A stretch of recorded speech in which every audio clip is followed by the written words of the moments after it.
नमस्कार दोस्तों, आज मैं आपको माघ मास के तीसरे दिन सुनी जाने वाली माघ महात्म्य की कथा सुनाने जा रही हूँ। इस कथा में मृगभृंग मुनि के द्वारा माघ के पुण्य से एक हाथी का उद्धार तथा मरी हुई कन्याओं को जीवित होने का वर्णन है।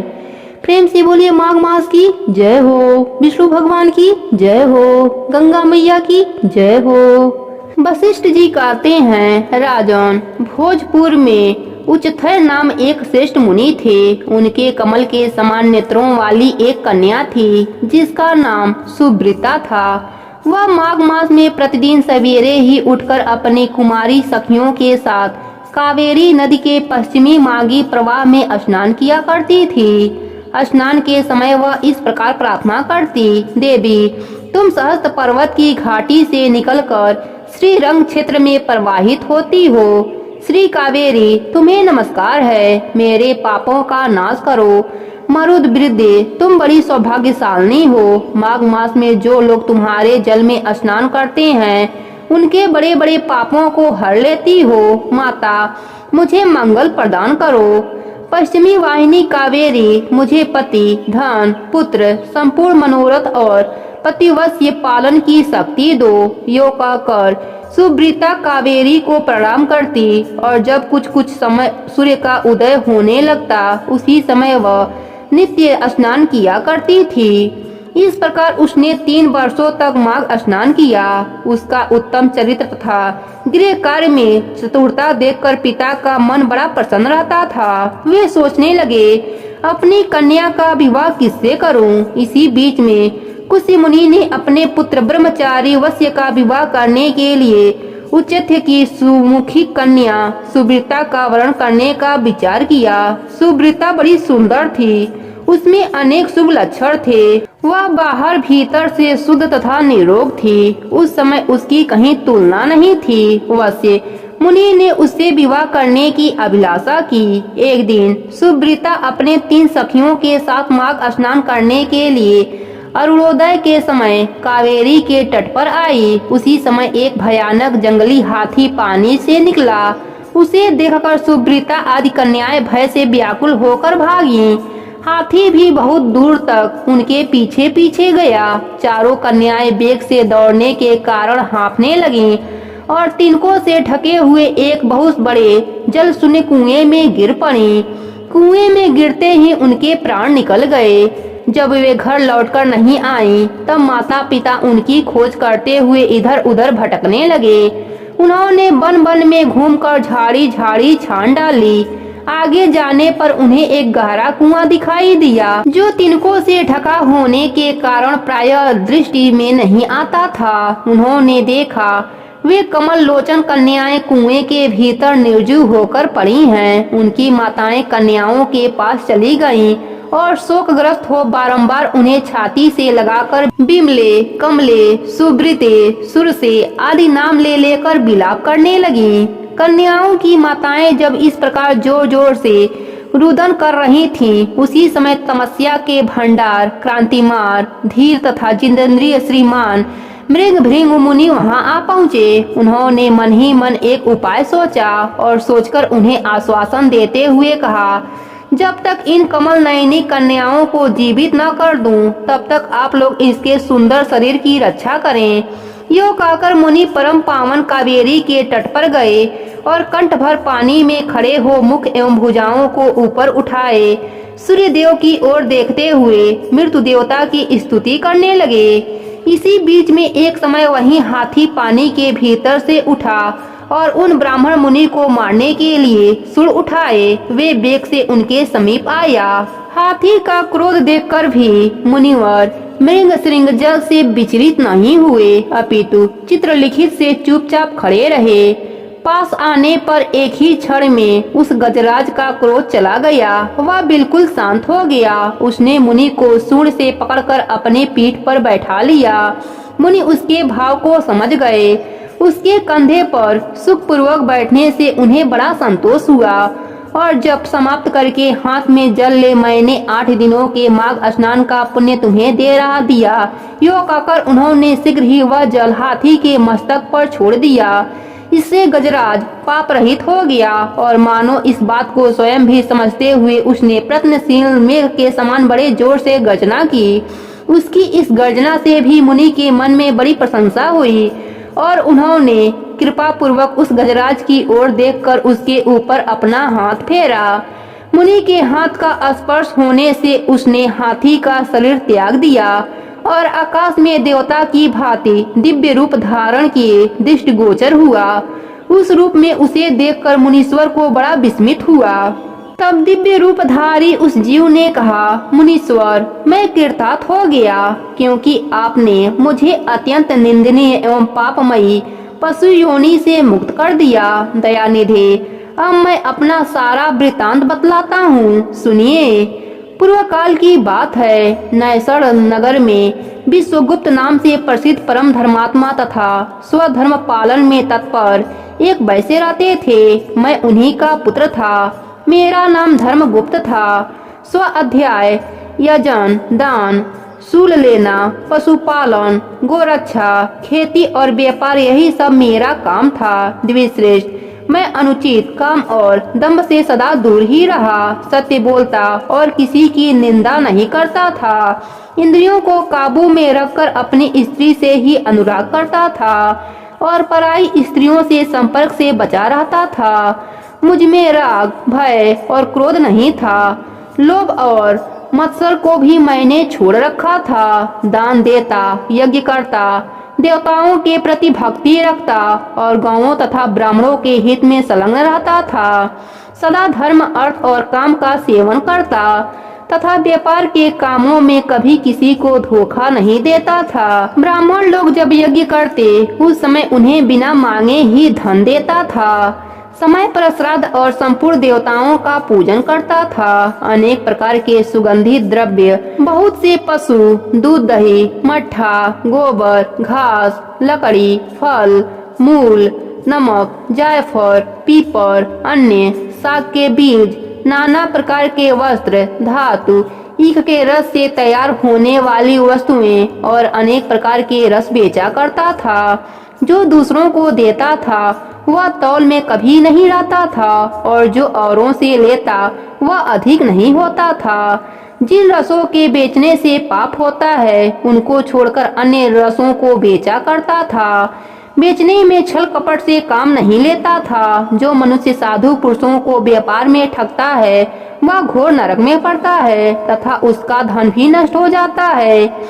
मैं सब देवताओं, ब्राह्मणों तथा गौओं की प्रतिदिन सेवा करता और पाखंडी लोगों से दूर रहता था। ब्राह्मण किसी भी प्राणी से मन, वाणी और क्रिया द्वारा ईर्ष्या किए बिना ही जो जीविका चलाई जाती है वही परम धर्म है। मैं ऐसे ही जीविका से जीवन निर्वाह करता था। इस प्रकार धर्म के मार्ग से चलकर मैंने 1 करोड़ स्वर्ण मुद्राओं का उपार्जन किया। मेरे एक ही पुत्र था जो संपूर्ण गुणों में श्रेष्ठ था। मैंने अपने सारे धन को 2 भागों में बांटकर आधा तो पुत्र को दे दिया और आधा अपने लिए रखा। अपने हिस्से का धन लेकर पोखरा खुदवाया, नाना प्रकार के वृक्षों से युक्त बगीचा लगवाया, अनेक मंडपों से सुशोभित देव मंदिर बनवाया, मरुभूमि के मार्गों में पौसले और कुएं बनवाए तथा ठहरने के लिए धर्मशालाएं तैयार कराई। कन्यादान, गोदान और भूमि दान किए। तिल, चावल, गेहूं और मूंग आदि का भी दान किया। उड़द, धान, तिल और घी आदि का दान तो मैंने बहुत बार किया। तदंतर रस के चमत्कारों का वर्णन करने वाला कोई कपालिक मेरे पास आया और कौतूहल पैदा करने के लिए कुछ करामात दिखाकर उसने मुझे अपने माया जाल में फंसाकर ठग लिया। उसकी कौतूहल को देखकर उसके प्रति मेरा विश्वास बढ़ गया और रसवास, चांदी, सोना आदि बनाने के नाम पर मेरा सारा धन बर्बाद हो गया। उस कपालिक ने मुझे भ्रम में डालकर बहुत दिनों तक भटकाया।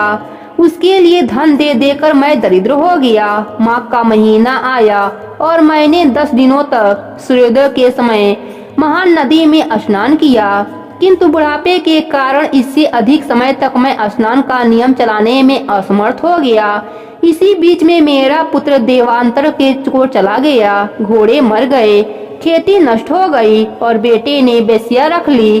फिर भी भाई बंधु यह सोचकर कि वह बेचारा बूढ़ा धर्मात्मा और पुण्यवान है, धर्म के ही उद्देश्य से मुझे कुछ सूखा अन्न और भात दे दिया करते थे। अब मैं अपना धर्म बेचकर कौटुंब का पालन पोषण करने लगा, केवल माघ स्नान के फल को नहीं बेच सका। एक दिन जीवा की लोलोपिता के कारण दूसरे के घर पर खूब गले तक ठूस कर मिठाई खा ली। इससे जीवाड़ हो गया। जीवाड़ से अतिसार की बीमारी हुई और उससे मेरी मृत्यु हो गई। केवल माघ स्नान के प्रभाव से मैं एक मनवंतर स्वर्ग में देवराज इंद्र के पास रहा और पुण्य की समाप्ति हो जाने पर हाथी की योनि में उत्पन्न हुआ। जो लोग धर्म बेचते हैं वे हाथी ही होते हैं। विप्रवर, इस समय आपने हाथी की योनि से भी मेरा उद्धार कर दिया। मुझे स्वर्ग की प्राप्ति होने के लिए आपने पुण्य दान किया है। मुनीश्वर, मैं कृतार्थ हो गया, कृतार्थ हो गया, कृतार्थ हो गया। आपको नमस्कार है, नमस्कार है, नमस्कार है। यह कहकर वह स्वर्ग को चला गया।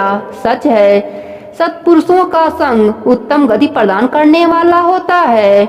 इस प्रकार महानुभाव भृंग श्रृंग वैश्य को हाथी की योनि से मुक्त करके स्वयं गले तक पानी में खड़े हो सूर्य नंदन यमराज की स्तुति करने लगे। ओम यम धर्मराज मृत्यु अंतक वैवस्त काल सर्वभूत क्षय औदुंबर दंड नील परमेष्टि बिकोदर चित्र और चित्रगुप्त, इन 14 नामों से पुकारे जाने वाले भगवान यमराज को नमस्कार है, जिनका मुख दाढ़ों के कारण विकराल प्रतीत होता है और मैं देही भावों से युक्त आंखें क्रूरतापूर्ण जान पड़ती है, जिनके शरीर में ऊपर की ओर उठे हुए बड़े बड़े रोम हैं तथा ओठ भी बहुत लंबे दिखाई देते हैं। ऐसे आप यमराज को नमस्कार है। आपकी अनेक भुजाएं हैं, अनंत अख है और कजनगिरी के समान काला शरीर और भयंकर रूप है। आपको नमस्कार है भगवान।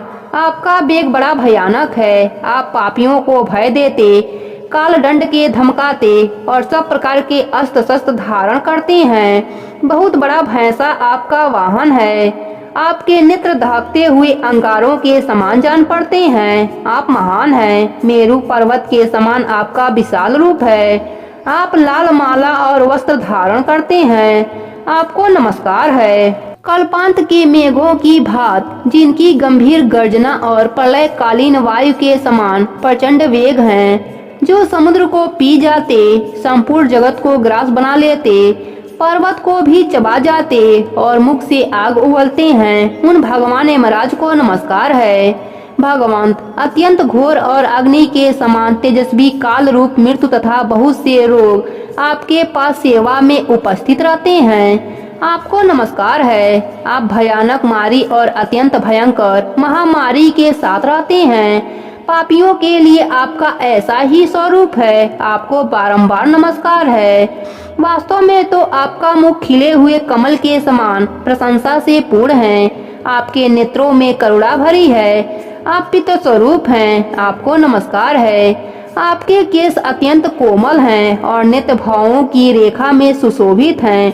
मुख के ऊपर मूछें बड़ी सुंदर जान पड़ती हैं। पके हुए बिंब फल के समान लाल ओठ आपकी शोभा बढ़ाते हैं। आप 2 भुजाओं से युक्त सूअर के समान कांतिमान और सदा प्रसन्न रहने वाले हैं। आपको नमस्कार है। आप सब प्रकार के आभूषणों से विभूषित रत्नमय सिंहासन पर विराजमान, श्वेत माला और श्वेत वस्त्र धारण करने वाले तथा श्वेत छत्र से सुशोभित हैं। आपके दोनों और 2 दिव्य नाड़ियां खड़ी होकर हाथों में सुंदर चमड़ लिए हुए डुला रही हैं। आपको नमस्कार है। गले के रत्नमय हार से आप बड़े सुंदर जान पड़ते हैं। रत्नमय कुंडल आपके कानों की शोभा बढ़ाते हैं। आपके हार और भुजबंद भी रत्न के ही हैं तथा आपके किरीट में नाना प्रकार के रत्न जड़े हुए हैं। आपकी कृपा दृष्टि सीमा का अतिक्रमण कर जाती है। आप मित्र भाव से सबको देखते हैं। सब प्रकार की संपत्तियां आपको समृद्धिशाली बनाती हैं। आप सौभाग्य के परम आश्रय हैं तथा धर्म और अधर्म के ज्ञान में निपुण सभासद आपकी उपासना करते हैं। आपको नमस्कार है। स्वयं निरिपुरी की सभा में शुभ रूप वाले धर्म, शुभ लक्षण, सत्य, चंद्रमा के समान मनोहर रूपधारी सम, दूध के समान उज्जवल दम तथा वर श्रमिक विशुद्ध आचार आपके पास मूर्तिमान होकर सेवा में उपस्थित रहते हैं। आपको नमस्कार है। आप साधुओं पर सदा स्नेह रखते, वाणी से उनमें प्राणों का संचार करते, वचनों से संतोष देते और गुणों से उन्हें सर्वस्व समर्पण करते हैं। सज्जन पुरुष पर सदा संतुष्ट रहने वाले आप धर्मराज को नमस्कार है, जो सबके काल होते हुए भी शुभ कर्म करने वाले पुरुषों पर कृपा करते हैं, जो पुण्य आत्माओं के हितैषी सत्पुरुषों के संगी, स्वयं पुरी में स्वामी, धर्मात्मा तथा धर्म का अनुष्ठान करने वाले के प्रिय हैं। उन धर्मराज को नमस्कार है, जिसकी पीठ पर लटके हुए घंटों की ध्वनि से सारी दिशाएं गूंज उठती हैं तथा जो ऊंचे ऊंचे सिंगों और फुंकारों के कारण अत्यंत भीषण प्रतीत होते हैं। ऐसे महान भैंसे पर जो विराजमान रहते हैं तथा जिनकी 8 बड़ी बड़ी भुजाएं क्रमशः नाचार शक्ति, मूसड़, खड्ग, गदा, त्रिशूल, पास और अंकुश से सुशोभित हैं, उन भगवान यमराज को प्रणाम है, जो 14 सत्पुरुषों के साथ बैठकर जीवों के शुभाशुभ कर्मों का भली भांति विचार करते हैं, साक्षियों द्वारा अनुमोदन कराकर उन्हें दंड देते हैं तथा संपूर्ण विश्व को शांत रखते हैं। उन दक्षिण दिशा के स्वामी शांत स्वरूप यमराज को नमस्कार है, जो कल्याण स्वरूप, भयहारी, शौच, संतोष आदि नियमों में स्थिर, मनुष्यों के नेत्रों को प्रिय लगने वाले श्रवाणी, संचर और वैश्वत मनु, इन तीनों की माता के सौतेले पुत्र पिवस्वान सूर्यदेव के आत्मज तथा सदाचारी मनुष्य को वर देने वाले उन भगवान यम को नमस्कार है। भगवान जब आपके दूत पापी जीवों को ढीढ़ा पूर्वक बांधकर आपके सामने उपस्थित करते हैं, तब आप उन्हें यह आदेश देते हैं कि इन पापियों को अनेक घोर नरकों में गिराकर छेद डालो, टुकड़े टुकड़े कर दो, जला दो, सुखा डालो, पीस दो।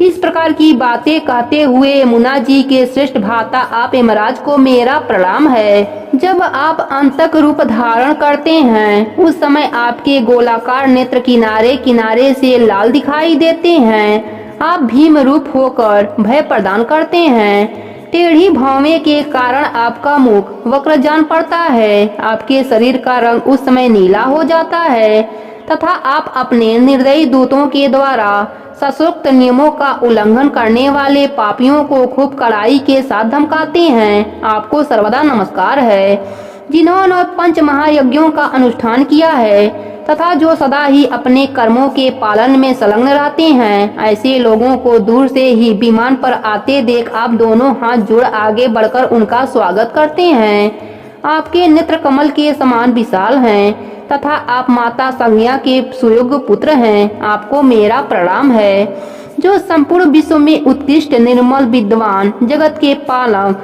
ब्रह्मा, विष्णु तथा शिव के प्रिय, सबके शुभाशुभ कर्मों के उत्तम साक्षी तथा समस्त संसार को शरण देने वाले हैं। उन भगवान यम को नमस्कार है।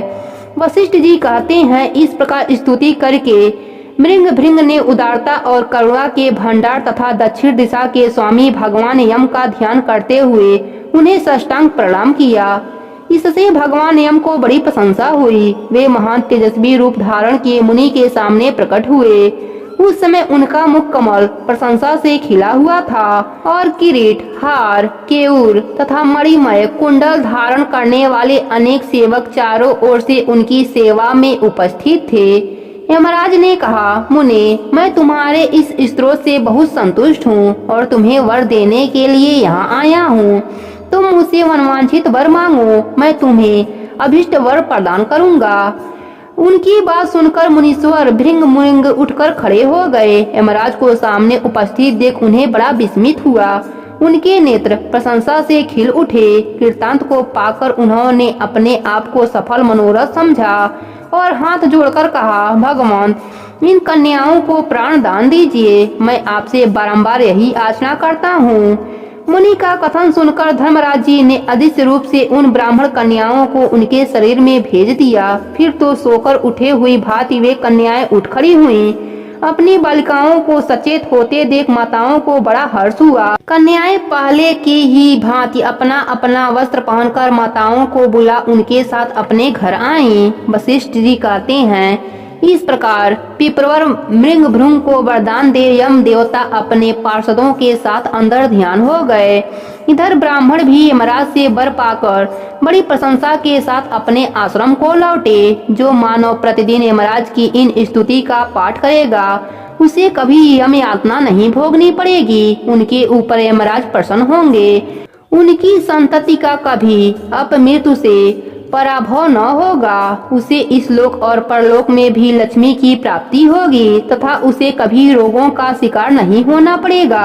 प्रेम से बोलिए माघ मास की जय हो, विष्णु भगवान की जय हो, गंगा मैया की जय हो, लक्ष्मी माता की जय हो।